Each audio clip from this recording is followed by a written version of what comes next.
Merci pour votre fidélité à l'émission Défense citoyenne. Bonjour ou bonsoir, ça dépend de l'heure à laquelle vous nous recevez. Bienvenue dans ce hebdomadaire qui s'intéresse à l'actualité concernant les forces de défense et de sécurité. Cette semaine, dans son édito, Colonel Mariam Sagara invite les Maliens à se donner la main, à faire l'union sacrée pour faire face à un seul ennemi qui est le terrorisme. Suivons pour plus de détails.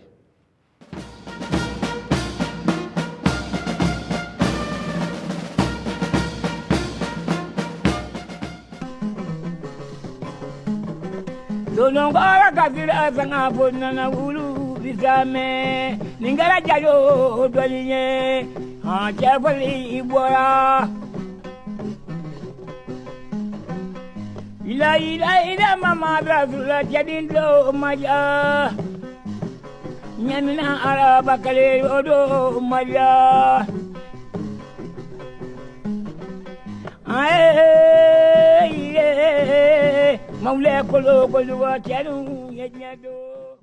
Notre ennemi commun s'appelle le terrorisme. Si terrifiant, le terrorisme s'attaque même à la vie privée. Il est temps que cela change. J'ai l'espoir et le sentiment que le Mali dispose des moyens. Il suffit que chacun s'efforce de cultiver le grain de la fraternité, ce qui va insuffler une nouvelle dynamique sociale reposant sur le terrorisme. Élus ou acteurs politiques, leaders religieux, journalistes ou communicateurs, maliens de tous bords, allumons cette flamme du patriotisme. De cette flamme, notre Maliba allumera un feu qui chassera les ténèbres du siècle. Ceci est donc un appel aux patriotes pour éradiquer les maux qui gangrènent le Sahel. Ne créez pas d'autres foyers de tension inutiles car le problème que nous avons est déjà assez pour s'intéresser aux querelles politiciennes. Le vrai ennemi du Mali, c'est le terrorisme imposé. Réunissons nos forces pour la paix sur toute l'étendue du territoire national. La lutte contre le terrorisme est une lutte de longue haleine. Ceux qui vivent dans les zones infestées en sont témoins. L'armée seule ne peut si facilement pas arriver à bout. Il faut l'effort de tout un chacun. Pour les renseignements, les sensibilisations, les démobilisations, le soutien des populations est précieux. Demeurons unis, soudés, soyons des remparts comme le dit notre hymne national. Les femmes sont en train de déjouer au quotidien tous les complots, les pronostics qui avaient planifié le chaos après le départ des forces partenaires. C'est pourquoi j'avertis que l'heure n'est pas au déchirement. Soutenons nos chefs d'État qui ont mis en place l'AES pour une indépendance totale. Battons-nous pour cet idéal. Unissons-nous pour que cessent les tueries au quotidien, sachant bien que ce sont les Africains qui meurent. C'est la jeunesse africaine qui fait les frais. En tout cas, les femmes sont sur la voie glorieuse. Battons-nous aux côtés de ces braves soldats dévoués pour que triomphe la lumière sur les ténèbres. Bato majarani mari basri dangoma atarida Bato majarani tamadindri jagoro atarida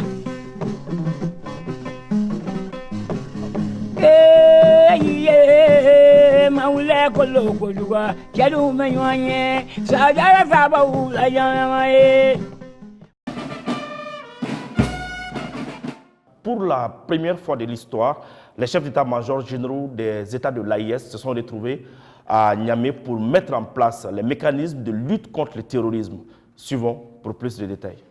Le pragmatisme des chefs de guerre de l'Alliance des États du Sahel a porté fruit lors de cette première rencontre.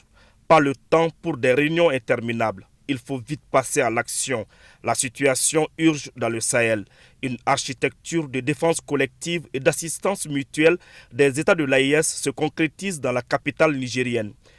Après les échanges entre nos structures avant la tenue de cette réunion et le travail interactif des experts, nous sommes parvenus à élaborer un concept opérationnel permettant d'atteindre les objectifs en matière de défense et de sécurité assignés par les plus hautes autorités de nos États.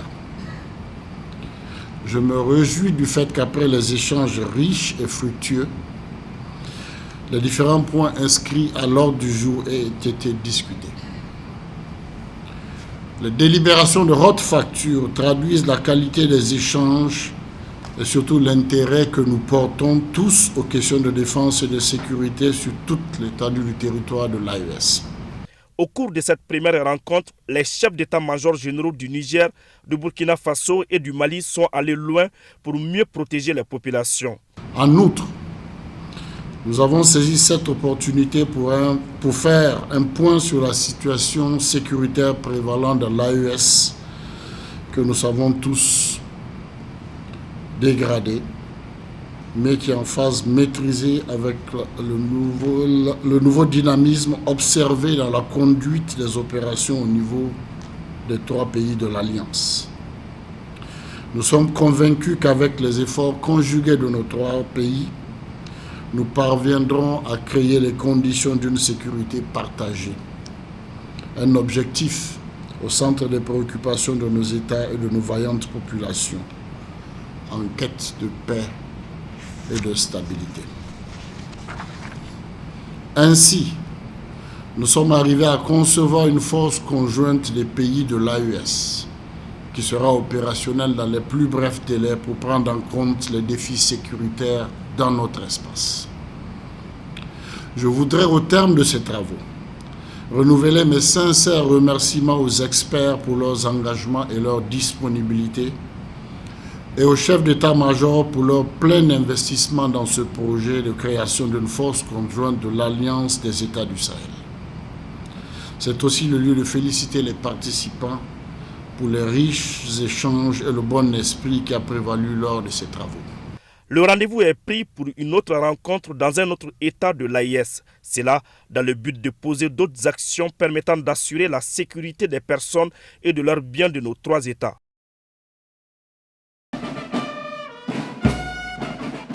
Après avoir pris part au sommet des chefs d'état-major généraux à Niamey, le chef d'état-major général des armées, le général de division Oumar Diarra, a effectué une visite de commandement dans les régions de Gao, Tombouctou et Mopti. Les temps forts de cette visite, c'est dans cet élément suivant.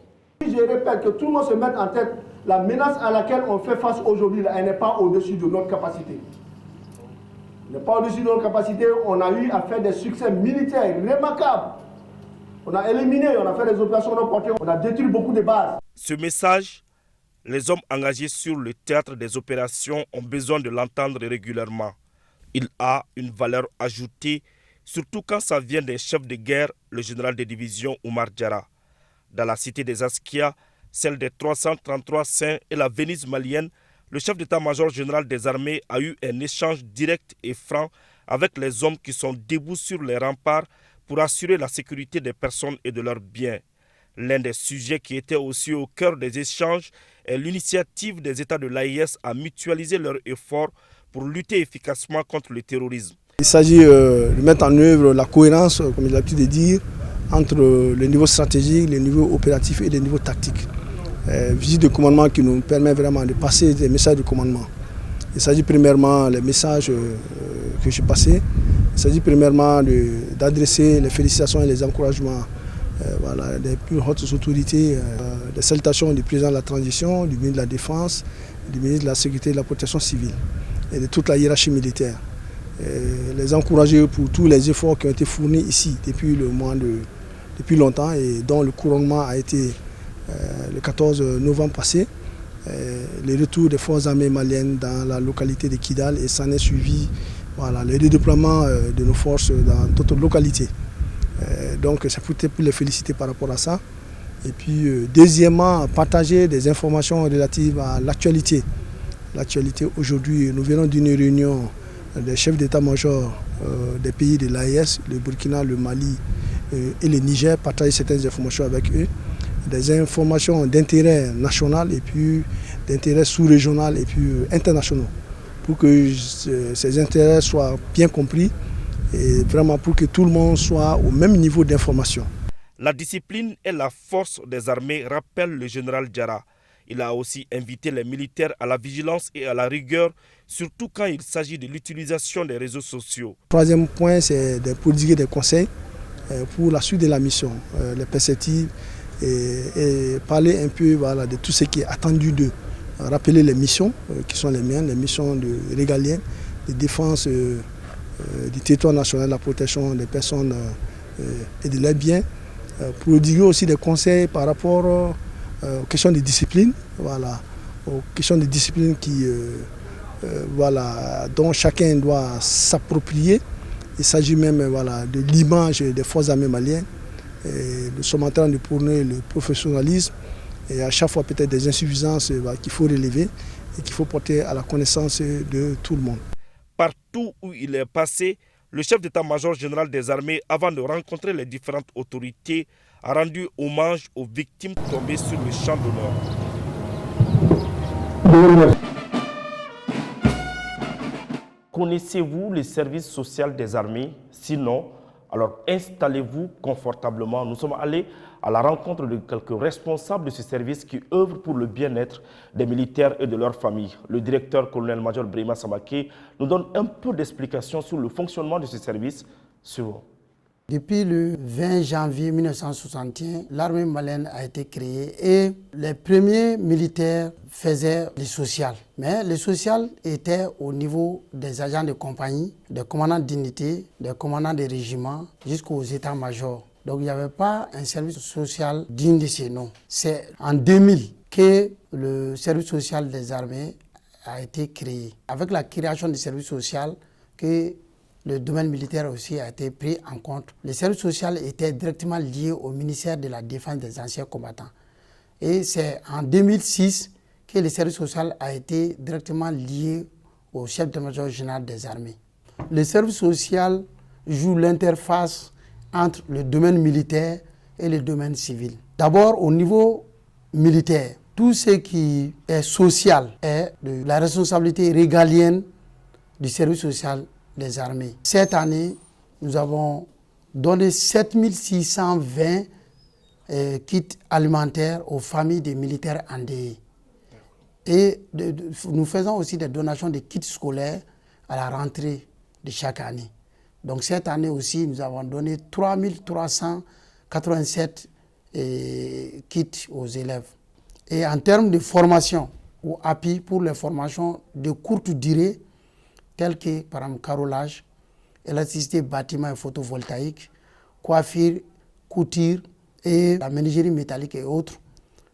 Donc nous faisons des appuis dans ce sens-là en donnant la chance aux enfants qui n'ont pas pu aller loin dans les études. Au niveau des formations professionnelles et universitaires, nous avons des écoles partenaires.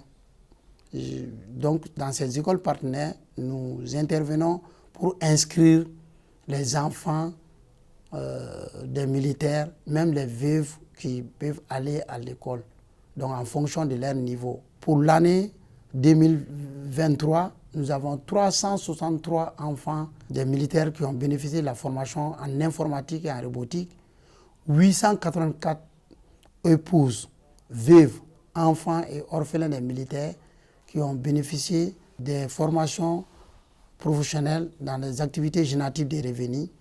Ça, c'est à Bamako et dans les régions. Nous avons 2053 demandeurs de formation qui ont été inscrits dans les écoles et universités partenaires.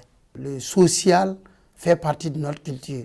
Donc, de l'administration, par exemple, les autorités depuis le président de la transition, lors des grands événements ou des périodes fastes telles que la fête des Ramadans, la fête des Tabaski et même le mois de la solidarité aussi. Ensuite, il y a d'autres volontaires qui nous donnent des donations, donc qui sont distribuées. La nécessité de l'existence du service social n'a pas besoin d'être démontrée. Il y a 3 types d'interventions dans le cadre social. Il y a l'intervention individuelle, l'intervention de groupe et l'intervention communautaire. Donc pour les interventions individuelles, c'est ce que nous faisons très fréquemment. Ça veut dire des donations, d'inscription des enfants dans les écoles. En réalité, un service social est nécessaire pour une armée. Présentement, nous avons des bureaux d'action sociale dans toutes les régions et dans tous les camps et les états-majors. Donc, quelqu'un qui a des difficultés sur le plan social, la famille des militaires, il suffit d'aller dans l'un de ces bureaux pour poser leurs problèmes, ils vont essayer de trouver une solution. Si la solution n'est pas à leur niveau, ils les remontent par voie hiérarchique jusqu'au niveau de la direction du service social. Et si au niveau de la direction du service social, la solution n'existe pas, on les remonte à qui des droits. Les militaires tombés sur le théâtre des opérations sont en train de bénéficier de l'indemnité décennale 10 ans de leur solde aux ayants cause de la famille. Il y a les parents du défunt qui bénéficient, qui ont leur part là-dedans. Il y a les enfants qui ont leur part et les épouses aussi qui ont leur part là-dedans. Donc il y a un texte clair qui répartit ces indemnités. Après le directeur du service social des armées, c'est son adjointe qui nous donne un peu d'explication, qui nous explique le rôle et les tâches de chaque département. Suivons pour plus de détails. Le service social a pour mission d'assister les militaires et leurs familles. Je suis parmi les premières promotions des assistants sociaux formés au Maroc, au centre d'instruction des services sociaux des forces armées royales. Il y avait une autre catégorie qui est la catégorie sous-officier. Vu la rareté des bourses octroyées dans notre spécialité à la direction du service social des armées, on a fait recours à l'Institut national de formation des travailleurs sociaux de Bamako. La sous-direction action sociale, c'est la cheville ouvrière de ces services. Parce que c'est cette sous-direction dont il y a deux divisions. La division aide sociale et la division protection, promotion, femmes et enfants. On assiste pas mal de veuves, d'orphelins, les blessés de guerre, même les grands malades avec l'appui des autorités. Un blessé de guerre directement est pris en charge par la direction centrale des services de santé. Après son hospitalisation, c'est son suivi. C'est là-bas où la direction du service social intervient. Les blessés peuvent venir avec ses ordonnances pour demander notre aide. On verra si on peut prendre une partie. Parfois, on fait recours au chef d'état-major général des armées. Les grands malades aussi, ce sont des malades à vie, les maladies incurables. C'est pas facile, on ne peut pas prendre quelqu'un en charge totalement, mais on fait de notre mieux. Le service social a un rôle à jouer aussi dans les conflits conjugaux entre le militaire et son épouse. Si l'épouse a des problèmes, elle peut venir nous voir. Ce n'est pas un tribunal ici, mais on l'écoute et on appelle aussi son mari, on l'écoute aussi. À travers nos conseils, dans beaucoup de cas, on aura gain de cause et ils ne seront pas allés au tribunal. On n'est pas autonome, mais on a aussi des personnes de bonne volonté et des partenaires qui nous aident beaucoup en nous octroyant des bourses entières pour nos orphelins et en nous octroyant des demi-tarifs pour nous-mêmes et notre famille. C'est ce qui nous permet parfois de cerner les enfants, ces orphelins-là, de leur faire oublier un peu l'absence de leur papa et parfois, à travers nos conseils aussi, de leur donner une bonne orientation dans leur vie, même à l'absence de leur papa. Restons au service social des armées. Celui que nous allons vous présenter maintenant a la lourde tâche et la responsabilité d'annoncer aux familles le décès de leurs parents militaires. Une tâche extrêmement difficile. Il nous raconte comment ça se passe en vrai. Suivons.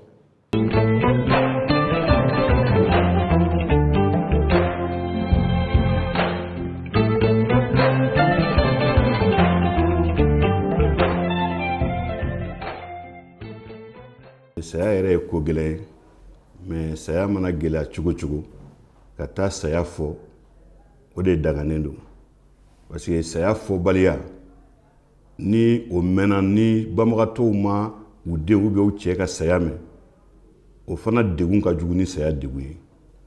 Donc a gɛlɛyara cogo cogo fo dɔ de ka taa sanga la ci.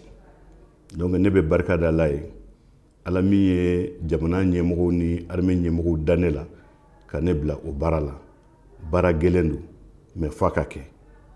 N'a ma kɛ a man ɲi. Ni an ye chef d'état-major général ka yamaruya sɛbɛn sɔrɔ k'a fɔ nin sɔrɔdasi karisa banna ou bien nin sɔrɔdasi karisa ninnu banna, o tuma an bɛ wuli ni papier ye. N'a sɔrɔ armée de terre de don ou bien armée de l'air don ou bien génie don ou bien gendarmerie don, o kɛra kɔrɔ la, an b'o kɔrɔ fana antenne sociale yɔrɔ ɲini, u bɛ somɔgɔ ninnu ka adresse ɲini k'a di an ma. Donc n'an taara an b'u lasigi. N'an y'u lasigi, n'an y'a dɔn k'a fɔ mɔgɔkɔrɔba tɛ a du kɔnɔ, an bɛ sigiɲɔgɔn dɔw wele, an yɛrɛ an t'u bila ka sigiɲɔgɔn wele dɛ, an yɛrɛ bɛ sigiɲɔgɔn mɔgɔkɔrɔba dɔw wele, ou bien ni quartier de don an bɛ quartier dɔ dugutigi wele, ou bien dugu dugutigi wele, parce que sanga cɛ ci Bamakɔ dɔrɔn, hali togodaw la an bɛ taa yen. Donc n'an y'olu wele an bɛ sɔrɔ ka sanga la ci, ka tila k'a yir'u k'a fɔ jamana ka hakili to ɲɔgɔn na ani jamana ka dɛmɛ, o de don. Parce que ni Ala y'i ban jamana ko la, o ye kunnawolo 2 de ye. Kunnawolo fɔlɔfɔlɔ ye min ye, saya ka jugu, mais i y'i faso kunnawolo, i y'i ka du kunnawolo, i y'i ka kabila kunnawolo.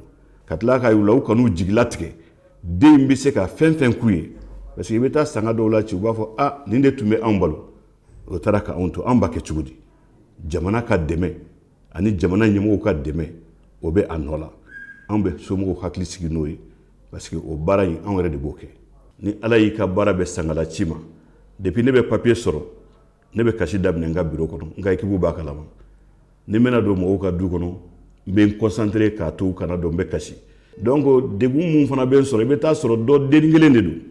O denni kelen nin a y'a di jamana ma k'a ka jamana lakana. Ni Ala ka latigɛ ye o sɔrɔ, n'i taara o ko ka gɛlɛn dɔɔnin parce que den kelen de don. Donc ni olu y'o f'i ye, i bɛ mɛn o misi la, hali n'i nana so i bɛ kalo kelen kɛ o tɛ se ka bɔ i kunkolo la. Ne bɛ maliyɛn den bɛɛ lajɛlen fo Mali kɔnɔ ani Mali kɔ kan. Mais ka k'o ɲɛ, n bɛ président de la transition fo k'a barikada son excellence le président Assimi Goïta a n'a ka premier ministre n'a ka membre de gouvernement u sogora ka u bolo fa u ka armée la. Jamanadenw fana wulila k'o kelen kɛ, Mali denw Mali kɔnɔ ani Mali kɔ kan, bɛɛ ka dɛmɛ bɛ yen, bɛɛ b'a dɔn k'a fɔ mun banna anw kosɔn, minnu y'u joli bɔ anw kosɔn, anw kan ka dɛmɛ kɛ olu denw ye, anw kan ka dɛmɛ kɛ olu musow ye, n'o ye yatimɛdenw ni cɛsamusow ye. Siga t'a la, n yɛrɛ bɛ aw fo nin kɛnɛ in kan parce que aw ka émission nin n'o ye émission citoyenne ye, vraiment a ye a to jamanadenw min bɛ jamana kɔ kan u k'a dɔn k'a fɔ siga tɛ a la, minnu bɛ k'u nin bɔn u nin di jamana kosɔn, an kan ka wuli ka olu kow dɛmɛ jamana fɛ. Donc émission citoyenne an bɛ diripa fɔ a la k'a waleɲuman dɔn, émission ɲuman don, a b'a permettre k'a dɔn maliyɛn minnu bɛ togoda la, minnu bɛ jamana kɔ kan, u k'a dɔn k'a fɔ tiɲɛ na armée bɛ k'a yɛrɛ maga anw ye, anw kan ka bɔ ka armée in jukɔrɔma tonto, vraiment ka jamanadenw fo u kɛra u ka armée fɛ, siga t'a la dɛ. Ni jamanadenw kɛra armée fɛ ka sɔgɔ armée la, o tuma u bɛ ninkura de don armée la. Au service social des armées, c'est le commandant Suleiman Sidibé qui s'occupe des actions sociales. En quoi consiste son travail? Élément de réponse dans cet entretien. Suivons. La division action sociale au sein de la direction du service social des armées est la porte d'entrée, je peux le dire, parce que d'abord, dans un premier temps, il y a les annonces de décès. Après les annonces de décès, ma division aide. On commence par enrôler d'abord les veuves et les orphelins de ceux qui sont tombés sur le terrain et on les aide pour la recherche des dossiers en vue de l'acquisition de leur indemnité, les droits qu'elles doivent percevoir. Maintenant, après ça, il y a les aides ponctuelles à travers les partenaires, que ce soit les ressortissants maliens à l'étranger et les nationaux qui nous apportent des aides. On distribue aux veuves, orphelins, souvent même des femmes de camp. En même temps, les orphelins Il y a 300 orphelins, par exemple, qui ont bénéficié de 300 ordinateurs. Il ne fallait pas que les veuves restent toujours envieuses des autres femmes par rapport au pèlerinage. La présidente nous demande une liste de veuves à envoyer à la Mecque. On organise des activités génératrices de revenus au profit des veuves pour leur empêcher de tomber dans la déviance. On organise des journées d'assainissement dans les casernes. Les femmes, veuves, orphelins, jeunes de cas, tous participent. Bon, en même temps, on mène des activités de sensibilisation auprès de la jeunesse dans les casernes pour une prévention des MST, VIH, la consommation de stupéfiants. Bon, ensuite, on organise des compétitions, des journées compétitives, de compétition quoi, avec offre, avec don de matériel sportif aux jeunes de camp. Bon, ensuite, on organise des colonies de vacances au profit des orphelins. Si on prend une centaine, on prend 60 orphelins, 40 enfants de militaires sur le drapeau, pour qu'il y ait une cohésion entre ces différents groupes. Et on organise des journées de mariage collectif au profit des militaires qui ont marié 1, 2, 3 femmes qui n'ont pas fait le mariage civil, mais la dernière est mariée civilement. Donc on fait tout pour que les premières rentrées là soient mariées légalement. On organise des mariages, on finance des mariages pour certains blessés de guerre. Et ces mêmes blessés de guerre, on fait leur prise en charge conformément aux moyens disponibles à notre niveau. Ici, je vous assure, il y a des jours où on ne peut pas ne pas pleurer de ces... Il y a certains qui viennent avec des situations. Je vous dis, dans les années 90, 2000, le dernier cri que lance un soldat en mourant, en tombant arme à la main, ce n'est pas par peur pour la mort, mais c'est par ce que va devenir sa famille après lui. Il y a une veuve qui, une fois, les autres avaient payé leurs moutons et elle était veuve. Ses 5 enfants l'entouraient, elle n'avait pas pu payer. Les enfants demandaient où est leur bélier, les habits. Bon, la femme avait caché au plus petit que le père était décédé. Mais débordée par les choses, elle a éclaté en sanglots. Elle dit qu'il fatura qu'elle est là. Mais ça, c'est des cas, toute personne sensible doit pleurer devant des cas. Ça, c'est des cas où, prioritairement, lorsqu'il y a donation, on les prend en première position.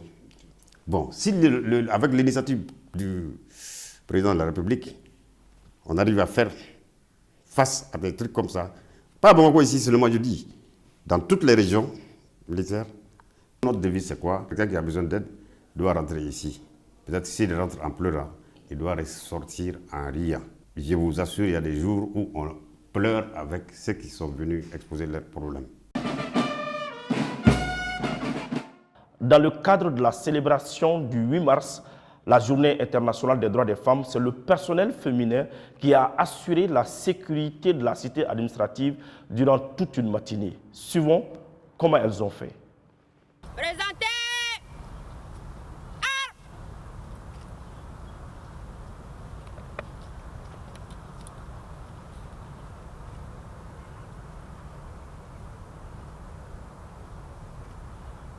Sous-lieutenant Aïssata Traoré, cabinet de défense.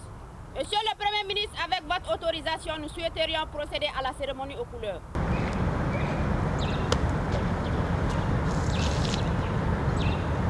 Attention pour la montée des couleurs. Envoyez.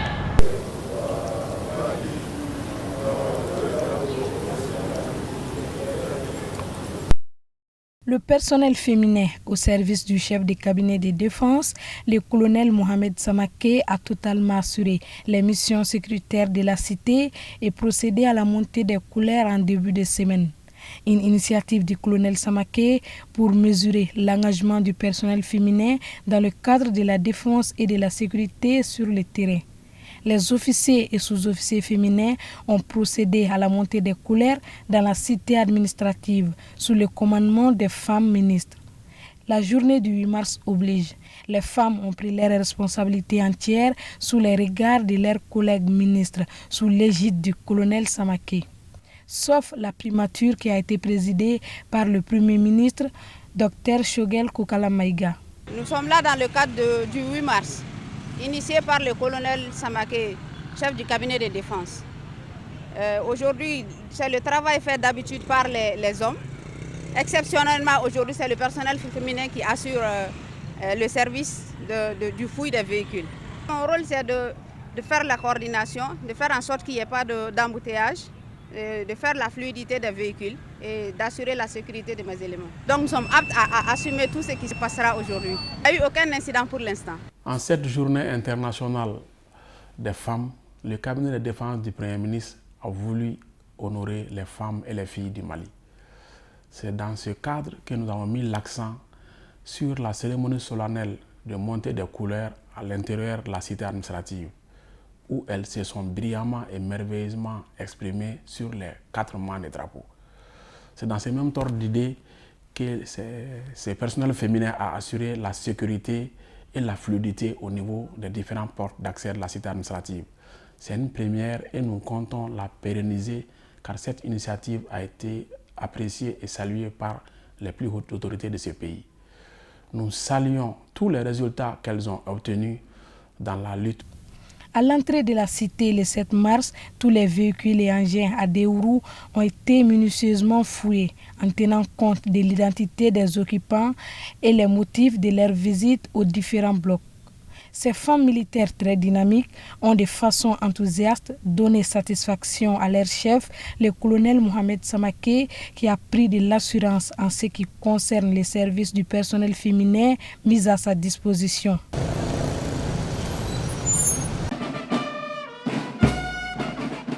Restons toujours dans le cadre de la célébration du 8 mars, la journée internationale des droits des femmes. Celle que nous allons vous présenter fut la première femme à décrocher son brevet de parachutiste. La commissaire principale à la retraite, Fatoumata Diarra, nous raconte aujourd'hui comment elle a réussi cet exploit. Suivant. C'était les premières années des indépendances en Afrique en ce moment. Donc les gouvernements en place avaient besoin que des jeunes sortants des écoles supérieures soient recrutés dans tous les services, dans tous les domaines d'activité du pays, quoi. Bon, nous, à notre sortie de l'ENA, donc moi, je voulais même partir à Ségou. C'est ainsi que j'ai fait mon incorporation à la police, dans la grande corporation de la police. Après, entre la formation à l'EMIA, à l'époque, l'EMIA c'était à Kati. Maintenant, en Bolena, EMIA là, on en a de police là. Il y a 10 jours que présentation uniforme. Première semaine, pendant 5 jours à peu près, comme j'étais la seule femme dans le groupe, moi je restais à l'école de police dans ma chambre là-bas. Bon, cloîtrée dans ma chambre, mais lecture uniforme que finalement je m'ennuyais, quoi. Un matin, je me suis levée après le petit déjeuner, après que les camarades soient partis au Kampara. Vers 9h, à la direction. À l'époque, le directeur était le capitaine Amadou Touré.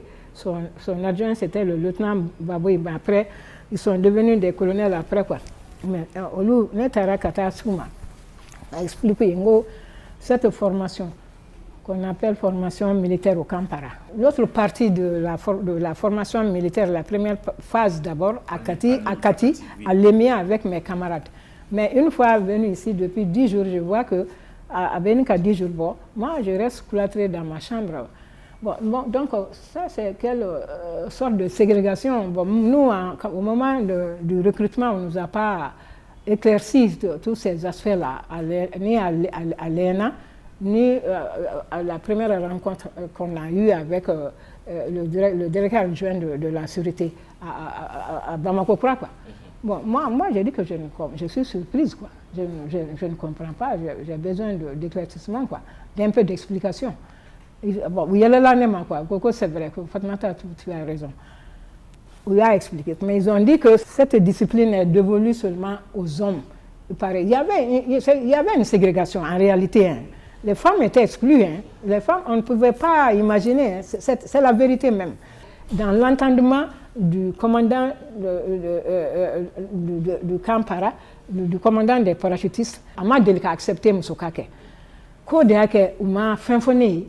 Bon, maintenant, pendant 3 mois, à flâner dans la cour comme ça, là, même occupation gagnante. Bon, non, moi je ne suis pas d'accord. Moi je veux demain matin, le car qui va venir chercher mes camarades, j'embarquerai, je prendrai le même car, je vais continuer mon chemin avec eux.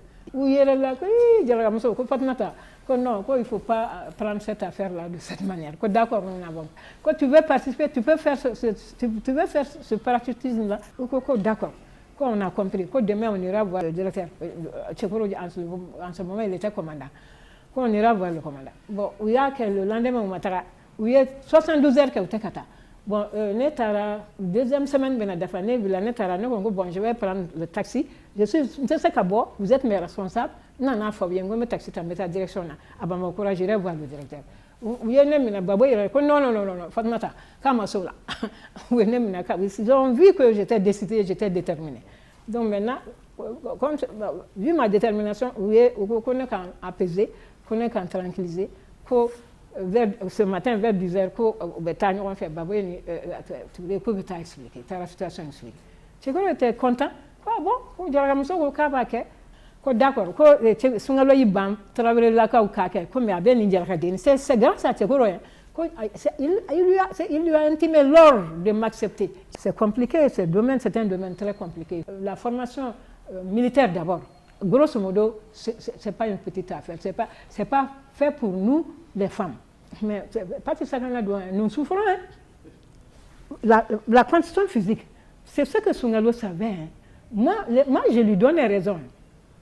Je lui ai donné même raison pendant ma formation, proprement dite au Kampala. Non, avant de sauter dans l'avion, pour en arriver là, tu as beaucoup à apprendre. On était 200 et quelques. Moi, j'étais la seule femme. Maintenant, la phase pratique, la phase la plus dangereuse, qui est la phase la plus importante, c'est la sortie de l'avion. On nous envoie comme des criquets en ce moment. Voilà, comme des criquets. Il va faire il va faire sac de patates, go! Avec moi, ça m'a encouragé. Il a saboté pour qu'il courage. Avance. Go! J'étais toute contente. Maintenant, il y a un motocycliste qui passait, qui a vu ça, qui dit Aïe, aka moto comme Mousso. Aïe, pan moto kanyina moto kofli. Qui giri kanabe giri ne nofe. Go boy. Nebe digement sera, je vais descendre. J'ai des consignes à respecter. Boy. Sinon erreur de boy. Il ne pouvait pas entendre raison. Allez me couler Mousso. Nana qu'elle là sur mon coccyx là. À présent, ça me fait mal, surtout avec la vieillesse. Mais j'ai pris courage. Dieu est là. C'est là qu'a fait. Aïe, nana, abetaille en fait. Aïe, amado beminga, adun se gamara. Il voulait m'aider à l'aide d'une tunga faute de moi, c'est qu'à continuer de respecter. Allez, tu l'as compris vidéo. Allez, ma délicat, allez, comme Mousso Kake quoi. La surprise, il était sous l'effet, il était sous l'effet de la surprise. C'est ça. Allez, ma don nimé. C'était pour lui, c'était de là. Pour lui, il rêvait. Quand il allait le deuxième saut era le lendemain. Jusqu'à 6 sauts. Sans interruption. Et c'était la réussite totale. Oui, j'ai continué les 6 sauts. J'ai sauté jusqu'à l'obtention du brevet. C'est un appel que j'ai lancé à toutes les femmes du Mali. De ne pas avoir peur d'affronter les suspentes du parachute. Bon, maintenant, mais cela ne veut pas pour autant dire que c'est chose aisée, que c'est facile. Ce n'est pas notre métier, je le dis franchement. Mais cela ne veut pas dire aussi que l'obstacle ne peut pas être vaincu. Parce que moi, je suis arrivée à le faire. Il n'y a aucune raison que les autres ne puissent emboîter mes pas. Hommage à ceux qui ont donné leur vie pour la défense de la patrie. Une réalisation du colonel Mariam Sagara et de l'adjudant-chef Adama Traoré. Suivons.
Ainsi s'achève ce 104e numéro de votre hebdomadaire qui s'intéresse à l'actualité concernant les forces de défense et de sécurité.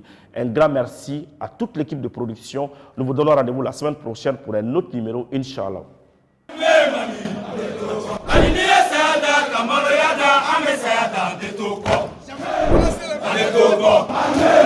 Adedogo.